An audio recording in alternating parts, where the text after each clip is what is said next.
Welcome, fellow seekers of success and personal growth. Today, we're diving deep into a topic that's been misunderstood for far too long: motivation. You've been told to wait for it, to feel ready, to get inspired. But what if I told you that's the very thing holding you back?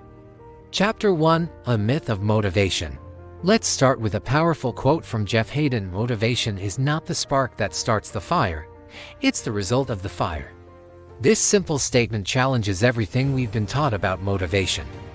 And it's time to unpack why. You see, we've been sold a myth. We've been led to believe that motivation is the fuel we need to get started, but that's not how it works. In reality, motivation isn't the precursor to action, it's the result of it. Action leads to progress, and progress fuels motivation. It's a cycle, but one that begins with taking that first step, not waiting for some magical feeling to descend upon us. Chapter 2: Why Motivation Doesn't Come First. Waiting for motivation is just another form of procrastination. It's a comfortable excuse we use to avoid the discomfort of getting started. But here's the kicker: behavioral activation theory shows us that our mood follows our behavior, not the other way around. In other words, we don't have to feel good to get going. We have to get going to feel good. Chapter 3: The Neuroscience of Action-Driven Motivation. Let's talk neuroscience for a moment. When we make progress, even small progress, our brains release dopamine. This feel-good chemical doesn't spike before we start. It rewards us after we've taken action. Small wins trigger our reward circuits, creating a positive feedback loop that propels us forward. As Sean Osborne wisely noted, progress is a powerful motivator. Chapter 4: Dan Pink's Framework, Autonomy, Mastery, Purpose. Now, let's consider Dan Pink's framework of autonomy, mastery, and purpose. Pink's research shows that extrinsic rewards actually reduce performance in creative tasks. Real, lasting motivation comes from three key elements: the freedom to choose our approach, the opportunity to get better at what we do, and the sense that our work has meaningful impact.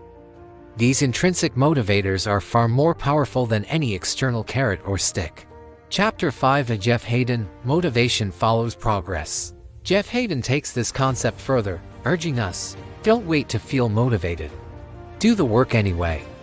Success, he argues, is predictable when we combine clear goals with consistent daily actions. And here's a mindbender for you: passion isn't the cause of mastery, it's the result. We don't magically become passionate about something and then excel at it.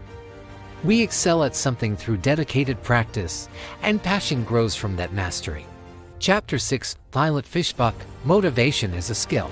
Eilert Fishbach brings another crucial perspective to the table: motivation is a skill. It can be learned, honed, and improved over time. Fishbach's research shows that finding enjoyment in the process sustains our effort far more effectively than focusing solely on the end goal.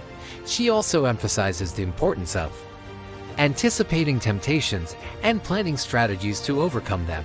Chapter 7: The Middle Problem and How to Beat It. Now, let's address a common hurdle: the middle problem. It's that point in any project where initial excitement has worn off, but the finish line isn't yet in sight. This is where motivation often dips, and it's precisely where we need to double down on our strategies. Use visual progress trackers, create feedback loops, and employ time-boxing techniques to stay engaged. Celebrate those small wins; they're the stepping stones to your ultimate goal. Chapter 8: The 5-Second Rule, Mel Robbins Activation Hack. For those moments when you're really struggling to get started, Mel Robbins offers a simple yet powerful hack: the 5-second rule. Count down from 5, and then take action before your brain has time to talk you out of it. This technique interrupts the fear and inertia that often hold us back. Remember, as Robbins says, you're never going to feel ready, and that's why you must act now. Chapter 9: Real-life stories of motivation through action. Let's look at some real-life examples of people who've harnessed the power of action-driven motivation.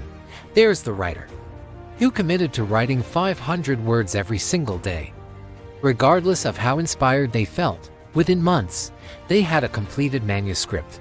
Consider the student who used the Pomodoro technique to break their thesis into manageable chunks, finishing ahead of schedule and with less stress. or the content creator who built a substantial following by committing to posting a short video every day, even when viewership was low at the start.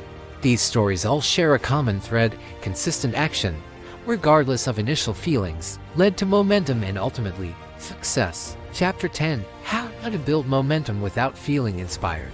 So, how can you build momentum without feeling inspired? Start by using timers, checklists, and environmental design to your advantage. Remove as much friction as possible from the process of getting started. Focus on creating systems that support your goals, rather than relying on fleeting feelings of motivation. Chapter 11: Conclusion and Final Reflection. As we wrap up, I want you to remember this: motivation isn't magic, it's movement. Don't wait to feel like it. Start, and let motivation catch up. The path to achievement isn't paved with good intentions or bursts of inspiration, it's built on the foundation of consistent, purposeful action. In the words of our channel's motto, grow relentlessly. Take that first step today. No matter how small, your future self will thank you for not waiting for motivation, but for creating it through your actions. Now go out there and make it happen. The world is waiting for what only you can create. Thank you.